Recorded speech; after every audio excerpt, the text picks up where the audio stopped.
Hello, everyone, and welcome back to another episode of the HR Leaders Podcast, the show where we explore the future of work with industry experts and HR executives from the world's leading global brands. Today, we have a special guest on the show. We're joined by my good friend David Nour, who's a keynote speaker, business advisor, best-selling author, and CEO at Nour Group. David, welcome to the show. How are you? Chris, it is good to be with you. I'm great, thanks. Thanks for joining us. Before we jump in, after that amazing intro I just gave you, tell us more about your background, experience, your journey to where we are today. Very kind. Very quickly, I'm originally from Iran. I came to the U.S. in 1981 with a suitcase, Chris, $100. Didn't know anybody and didn't speak a word of English. So I'm the prodigal example of the American dream and the immigrant kind of success story over the years. Undergraduate, I started engineering and business, then graduate school. Early part of my work was also technology, IBM, Silicon Graphics, business objects. Then went the consulting route. After grad school, became president of a company. Then I spent some time at a private equity firm where over a number of years, we bought and sold a whole lot of different companies. Almost 20 years ago, you don't know this, I'm actually 95. I look fabulous for 95. But almost 20 years ago, I went on my own, and I've been blessed to write 10 books. I'm working on number 11. As you were kind enough to mention, I speak, consult on strategic growth, culture of innovation, making change last, and I do a good bit of executive coaching. So that's a little short bio on me. First and foremost, what an amazing story.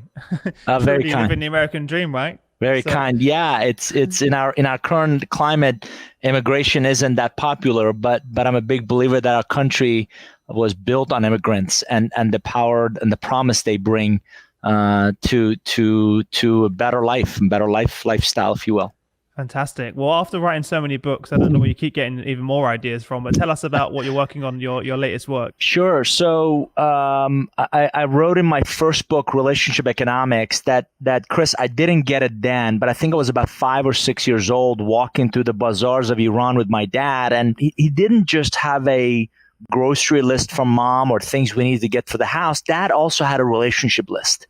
And there were individual relationships that he wanted to make sure we saw and we paid attention to, we visited with on our Friday errands. So I've spent really the last 20 years being a student of business relationships. And I've always believed, and we've actually proven, that they should be more intentional, they should be more strategic, and they absolutely can be quantifiable.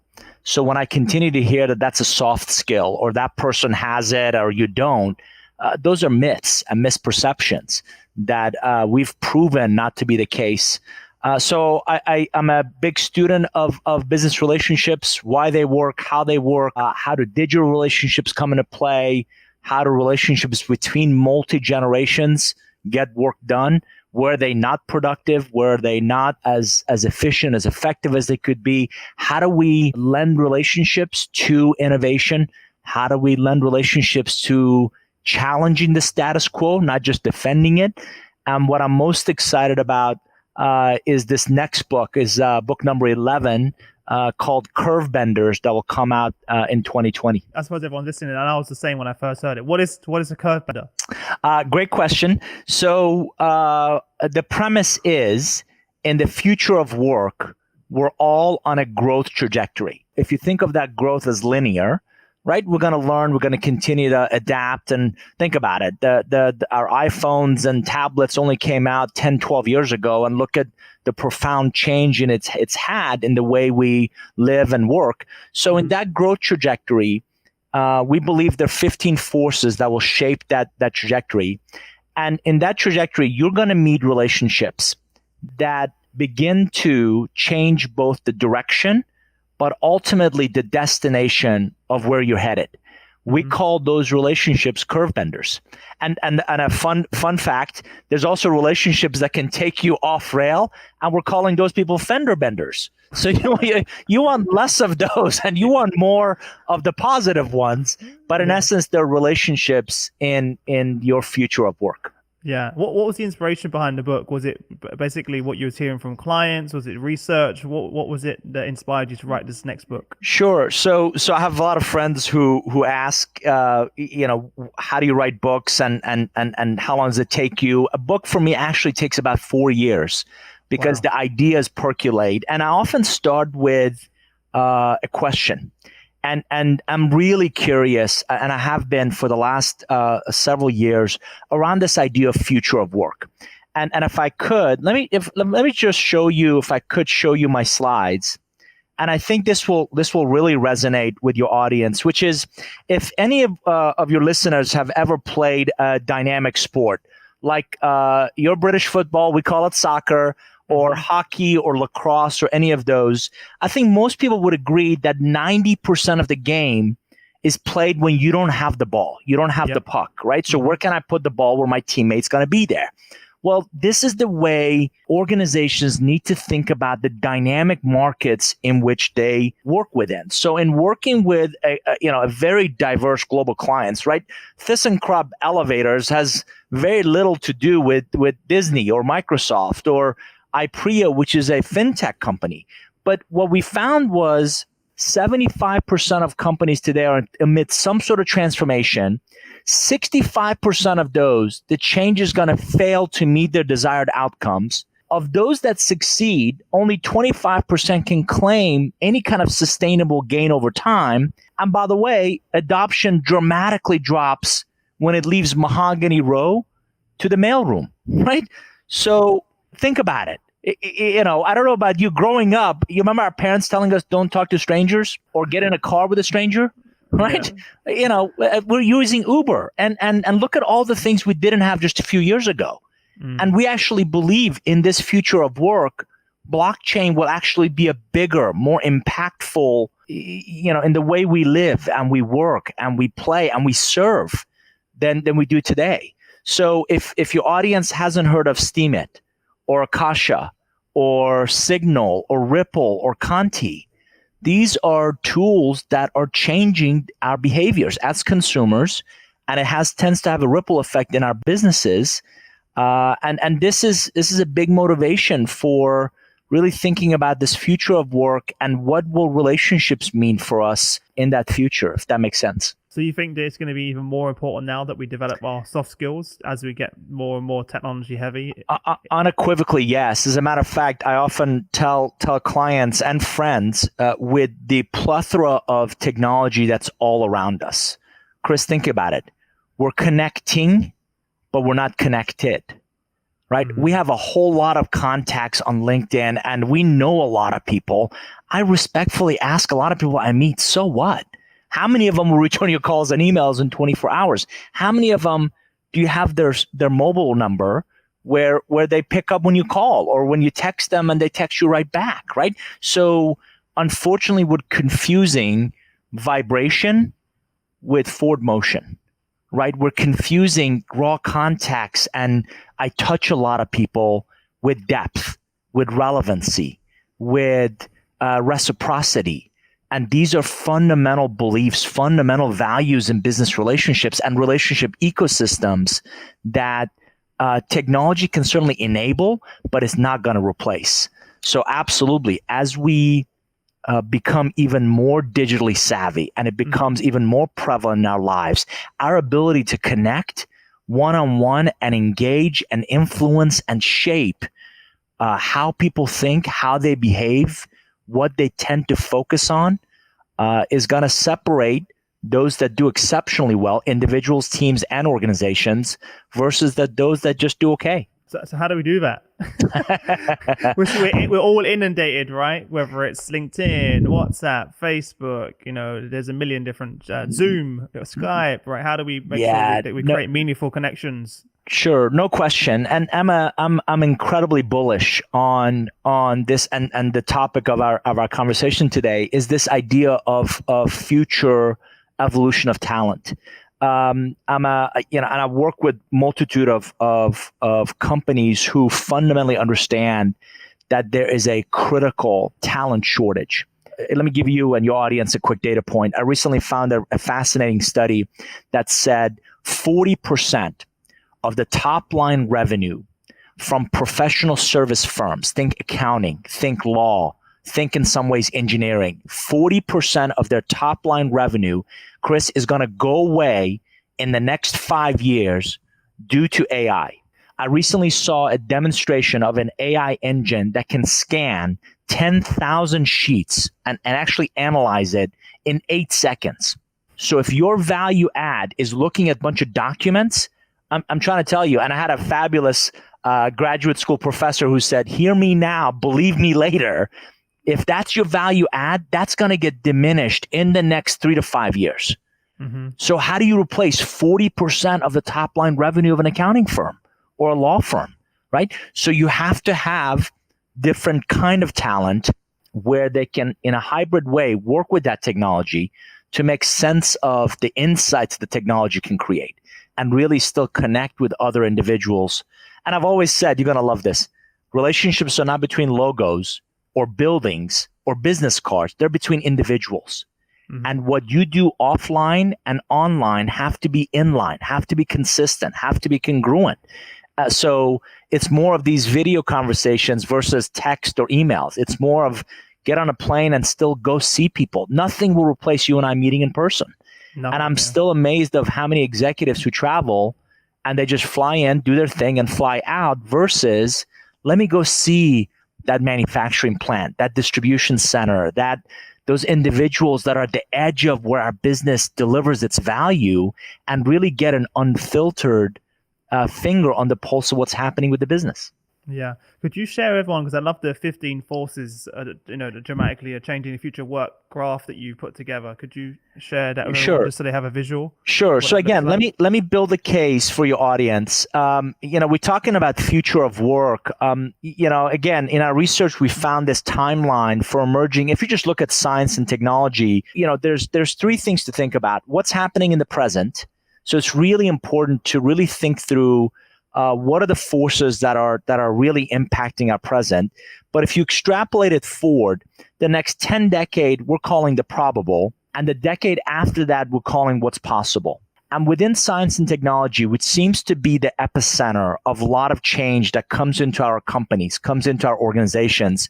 If you think of green, right, the whole climate environment, bio, neuro, nano, and digital. Those are 5 areas that are really going to impact this timeline, right? The present, the probable, and the possible.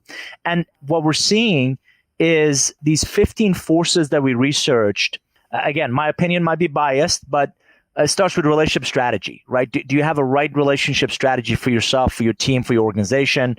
Angela Duckworth's seminal work on grit, this idea of passion and perseverance. So, and let me just highlight, kind of 3 for and the rest you can see, your audience can see: mindset, diversification, visualization, technology, demographics, the economy, storytelling, co-creation, haves versus have-nots, shrinking planet, geopolitics, black swan events that none of us can predict, and then volatility. So, and again, by the way, Donovan on LinkedIn said, "You're so true. He just flew into London and he's flying back out again, I think today, and he hasn't seen any of the locations." Right. And it's human nature, right? We want to be as efficient as possible. And what I'm trying to tell you, when it comes to relationships, your consistency is a lot more valuable than your creativity. It's a lot more valuable than, hey, just touched it, saw it. Hey, they know I care. For those listeners who are married, right, or have a significant other will understand this. What we do speaks far greater volume than what we say we do, right? So we fly in, we want to be efficient, we fly right back out versus, hey, can I take the earlier flight? Can I stay longer and go see that again? The manufacturing plant, the distribution center, that remote office that you're exchanging emails with, but they've never seen you. They've never met you. I've walked down, Chris, you're going to chuckle at this. I've walked down company hallways where somebody walks by you and they have a badge and the person I'm with says, "Does she work here?" And it's somebody they've been exchanging emails with for months. that we don't. I mean, So and bad. again, that's we've gravitated so much towards the path of least resistance that we're losing that sense of stop texting people that are 2 offices down the hall from you. Get up and go see them. Get up and go spend time with them. But back to the 15 forces. So grit is a huge one. And again, this is an example. I found this fascinating story. This is Jim Thorpe. He was actually a sprinter in the 1912 Olympics. He was a Native American from Oklahoma. And if you look closely, you'll see that first thing people notice is 2 different color of socks. Well, what happened was his shoes were stolen that morning before his race. He found 2 pair of shoes in garbage. One was actually too big, so he wore a second pair of socks just to race. Wow. And he ended up winning 2 gold medals that day. Wow. So we can talk about grit. We can talk about how do we build individual, team, and organizational resilience, or we can actually demonstrate it and exercise it. And what I ask leaders is your culture one of excuses, or it's one of do whatever it takes to get things done, right? The second one is visualization. Today, I'm convinced, again, you're going to chuckle at this idea. I'm convinced ever since we created PowerPoint, we created death by PowerPoint. You sit there, you be quiet. I have 175 slides I want to take you through in the next 10 minutes, right? Stop it. That's not helping you. We're big believers of in this evolution of work, visualization. Say less, say more with visuals, right? And again, this idea of anything that's complex, anything that you need to communicate to a broad audience, how do we simplify it to its core essence so it becomes easier to understand, easier to internalize, and easier to figure out how to contribute to? Simple, easy, fast. That will go a long way in helping you get buy and buy in. I'm an adjunct faculty at Emory University here in Atlanta, and I teach a strategy visualization class. And I'm always mesmerized. The audience are from some of the biggest brands that are headquartered here. Think of Coke, think of Delta, think of Home Depot and Chick-fil-A, and their businesses have become, in many ways, and I'm saying this respectfully, unnecessarily complicated.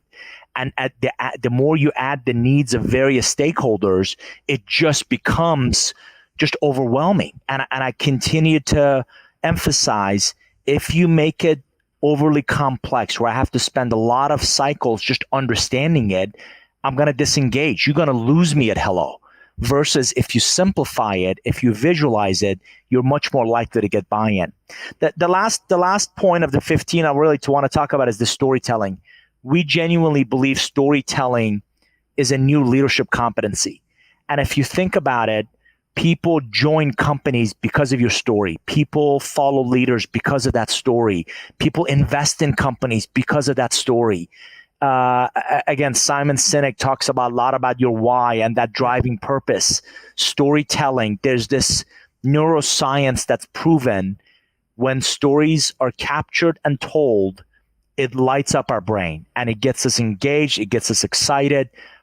We want to be a part of kind of the story that's being shaped. Well, I appreciate you sharing that to give everyone, backing up your own words there, giving everyone a visual.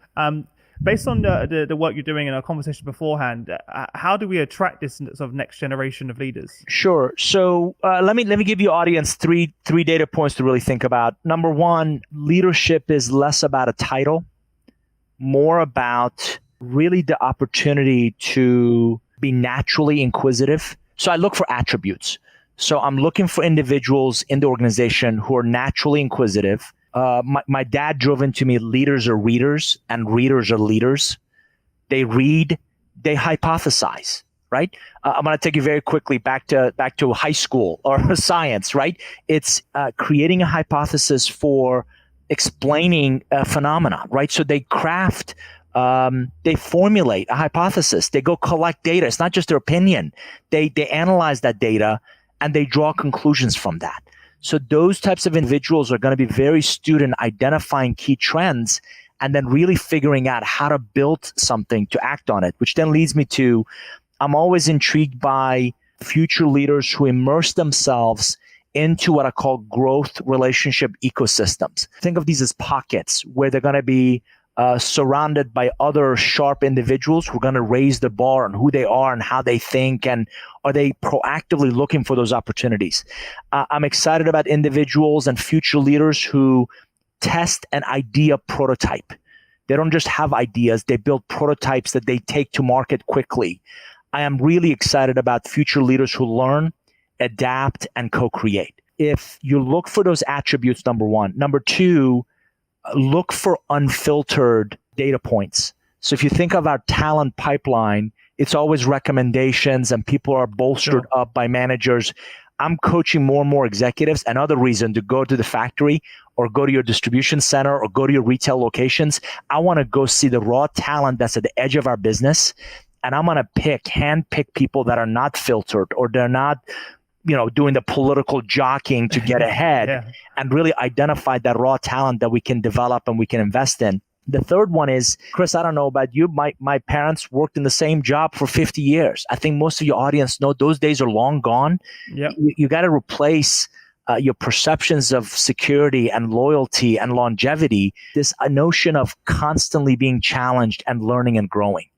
We've found that this next generation of talent, this next generation of leadership, I don't want to say gets bored, but they get bored, right? They're naturally curious and they want to learn. The best ones want to continue to grow. There's a reason certain companies have a mandatory job rotation opportunity for you to go from, let me just use hospitality for a second, go from food and beverage to operations to room to meetings and events. So you can become a very competent general manager by having done all those different jobs over the years.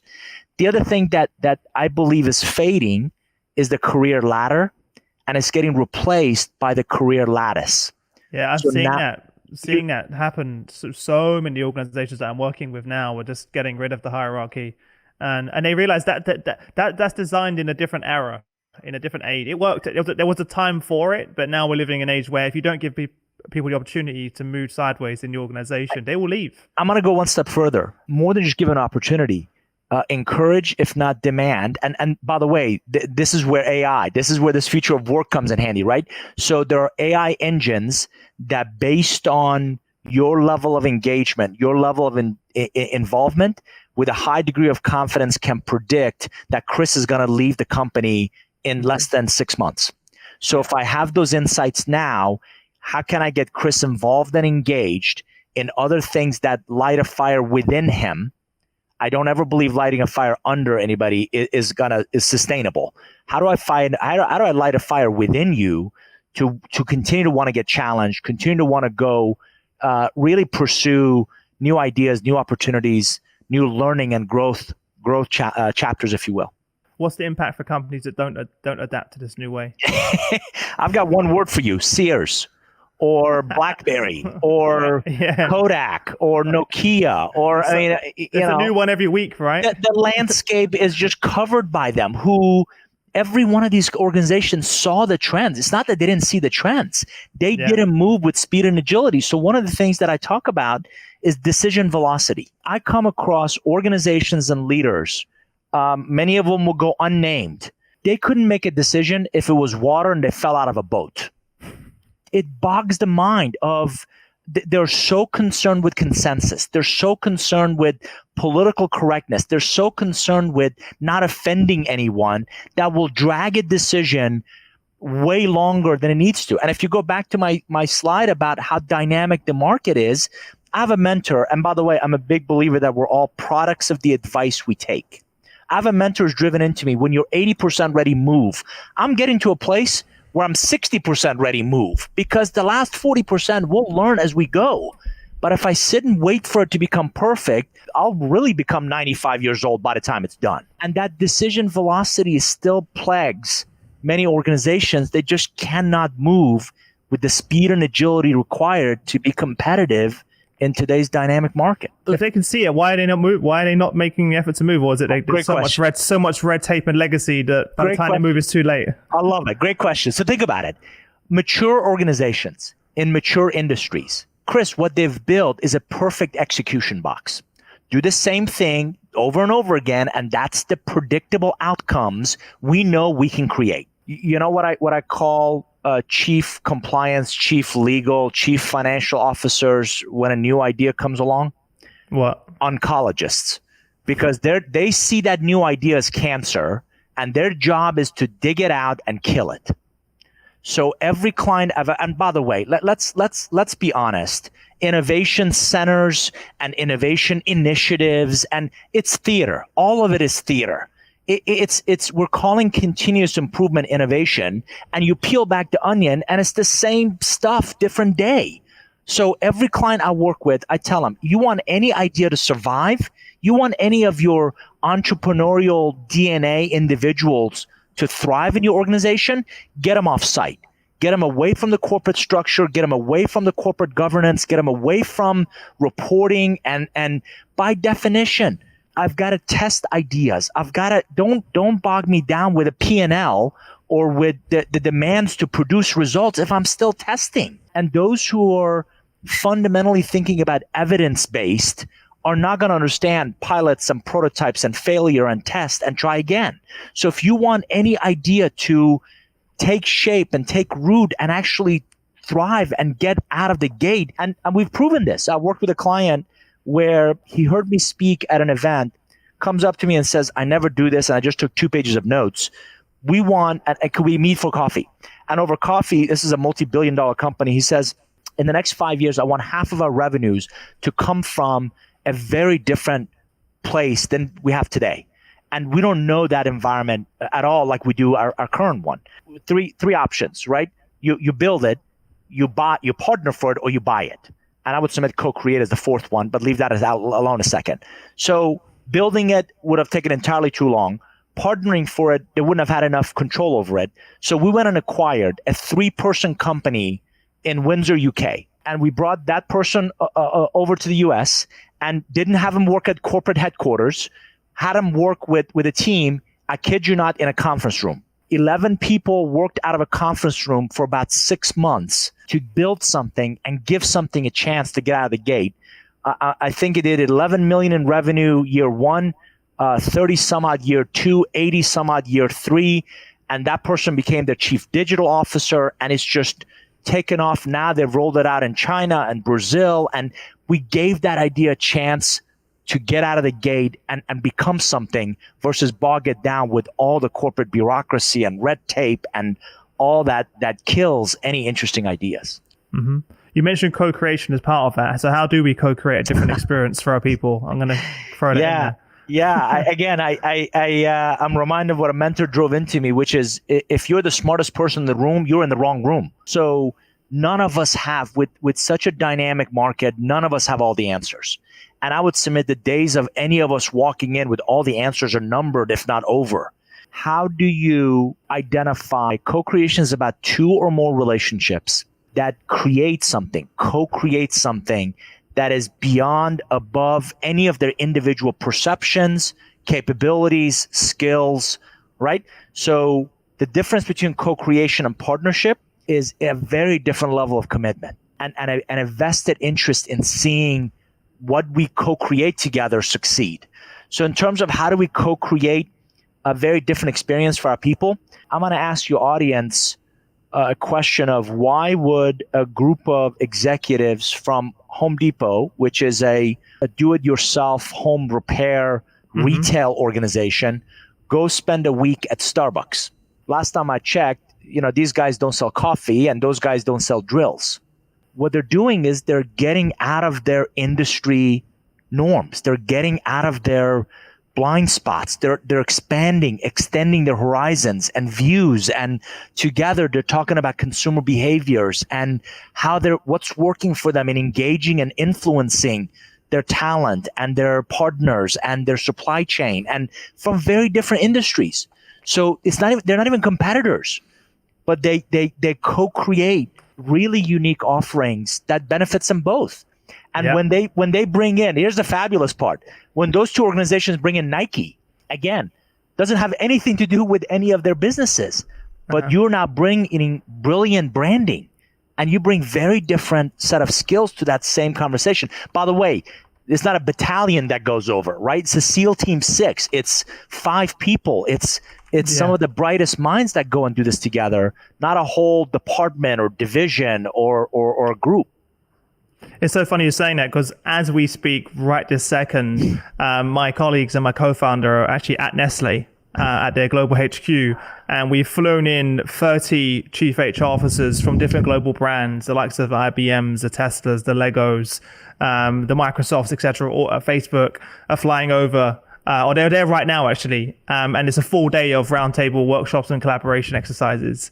And it's exactly what you just said. And that's what we do as a business every single month. Lausanne, Switzerland is not a bad place either, right? But exactly. But that's exactly what I would submit more, and not just the CHROs. I love that you guys do that for CHROs. Mm-hmm. What about those who are not CHROs, right? What about that, again, that next generation of talent that needs to see something different than just a manufacturing business we're in, or just a distribution business we're in, and really give them that expanded view of innovation is going to come from a lot of different places, and talent that's excited, that wants to learn and grow, is if you don't provide it, they're going to go seek it out elsewhere. Yeah, I have a question from David Doe. Hi, David. Thanks for joining us. Just so you know, David is the Vice President of Talent Excellence at Shell. Great. So someone we work with very closely. He said, in relation to upskilling and reskilling, what are the best examples you've seen of companies that instill a mindset around continuous learning? Let me answer that. By the way, I'm a Fuel Rewards member, so thank you. I'm supporting Shell with that, right? So number one. Number two, it's amazing how often we ask for A and we measure and compensate B. So Chris, if part of how individuals aren't measured is the way they learn, the way they grow, the things that I mentioned, the ingredients, right? If we don't recognize curiosity, if we don't reward that, if we don't recognize people who hypothesize and test and pilot ideas, you're never going to get that. So if you want the right mindset, A, you have to model it. 2, you have to recognize it. 3, you have to celebrate it. And that's what shifts. That's the beginning of people starting to think differently. That, you know what, this is a culture that's unafraid of retribution. This is a culture that's unafraid of failing. This is a culture that's willing to give you the runway. To a friend of mine, Erica Anderson, has written a book called Be Bad First. Think about it. When we were kids, we didn't know how to do something. It didn't matter. We scraped our knees. We got up. We got back on the bicycle, and we went at it again. Mm-hmm. The more adults we become, I don't want to do that. That's career. You wouldn't believe how many times I hear that's career suicide. Why would it be career suicide if you went and took a prudent risk and you tried something, even if it didn't work? So model it, recognize it, reward it, celebrate it. That begins to set the right mindset. And then you've got to create environments. You've got to create labs. You've got to create places where individuals can go test some of these ideas. I'm always a big believer of how do we create environments where they're allowed, where they're encouraged to challenge that status quo. A funny story. My kids didn't understand what CC on email meant. Yeah. And I had to explain that we used to have this carbon copy paper that we would put between sheets and we would write and it would come through, and they were like, why? And by the way, one of the white pages, the telephone white pages showed up at the house, and they still do those. They still print them and they deliver them. And I kid you not, my son asks, don't these people have Google? Right? So it must be so strange for a kid to see one. It is bizarre. It's like, what is this thing? And my son, 15 years old, is asking, how much did it cost them to print it and mail these things? And don't these people have Google, right? So I want you to bring that same mindset into a company like Shell. What are all the antiquated things we still doing and we still expect people to do that is just because we've always done them? And that if we don't start to challenge some of those things and start to, I call it, actually a friend and a client calls it purposeful abandonment of some of our practices and some of the things we do and some of our structures and some of our job titles, and they're just unnecessary.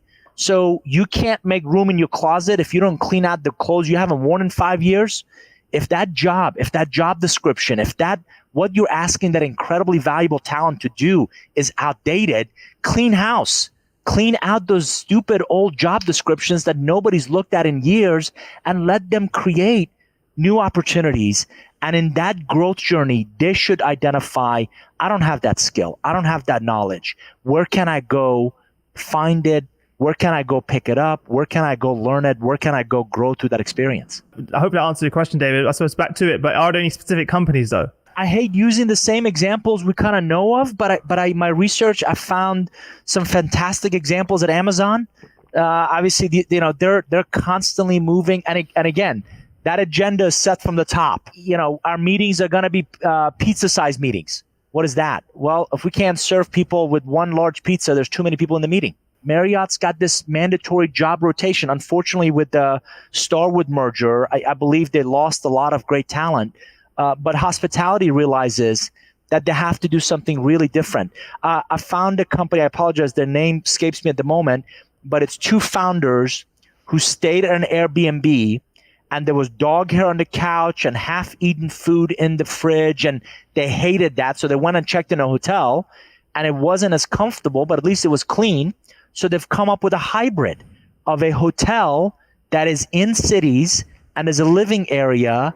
And so it's an Airbnb meets a hotel. And it's fascinating, these intersections that people are finding between what we know and the things we want to see differently. By the way, your example, Farid said carbon copies, is a good example of things that we forgot and why we're using it. It goes back to, there are sacred processes, there are sacred tools that are still in these companies. Again, the bigger, the more mature, the more we tend to find them. We keep doing them because we've always done them. In my research, I found some really interesting notion about curiosity.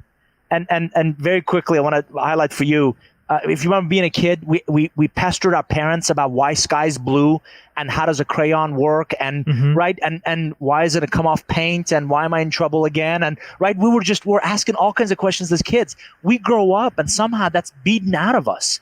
But if you really pay attention to exceptional talent that will move your organization to its next level, I would submit here's 4 or 5 things that again they have in common. So this is what I get excited about. Those who listen without judgment. They're not making assumptions about what others are saying and doing. They genuinely listen to understand a different way of doing things. They ask a lot of questions. They ask until they understand, not just to regurgitate, but be able to defend a position. They like surprises. They seek surprises. Now, I believe in an equal balance between too much surprise creates anxiety, but they're after surprises. They're very present in the moment. They're not multitasking. They're not working on 17 different things at the same time. They're kind of very focused. They're willing to be wrong in this whole hypothesis approach, even if and this is where the executive support comes in, right? You tell me to go test something, I better have the air cover from you to make mistakes and to fail. And if I'm wrong, let's learn from it and quickly adapt it. One of my biggest challenges with healthcare, certainly US-based healthcare, is there's no incentive for innovation. And there's a lot of innovation theater, and imagine if we could do all this, but there's the same thing over and over again because of dinosaur leadership. The last part is that they make time for curiosity. I don't think we make enough time to think and be curious, and they're not afraid to say, I don't know. So the more we demand of our talent to have all the answers, the less likely they are to go test new ideas because they genuinely don't know how to do what we're asking them to do. Yeah. When you work with companies around that topic, what are some of the practical things that you tell them to do straight away so they can start to change that culture in their business? I love pockets, right? How do I get a very, and we talk about a lot of diversity. We talk about diverse ethnic and gender, and I'm a big believer of diversity of thought. How can we put again, I go back to a SEAL team, 3 to 5 people from very different backgrounds and very experiences focused on solving or at least coming up with, and maybe not even solving, come up with 10 ideas on how to address this in the next 3 days. If you put that kind of constraint around it, think about what happens. Number one, the time pressure makes them move quickly. Number two, none of those are going to be perfect. Number three, they'll come up with a whole lot of ideas. Number four, present that back without a PowerPoint. Start to ask for the behaviors, kind of this future lens behaviors you want and you need from your talent. So that's one.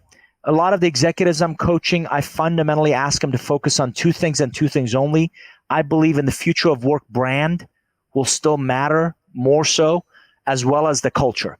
So brand is this promise again in the market, every one of you. What's the brand of you, your team, your organization? And then the culture is that engine that's going to deliver on that brand promise, right? So I have a law firm who's complaining that they can't find enough diverse law school graduates. I said, okay, what if we went earlier? What if we went to undergraduate? Well, how do we know they become great attorneys, right? Or they're going to succeed in law school, right? That's where it gets into predictive behaviors.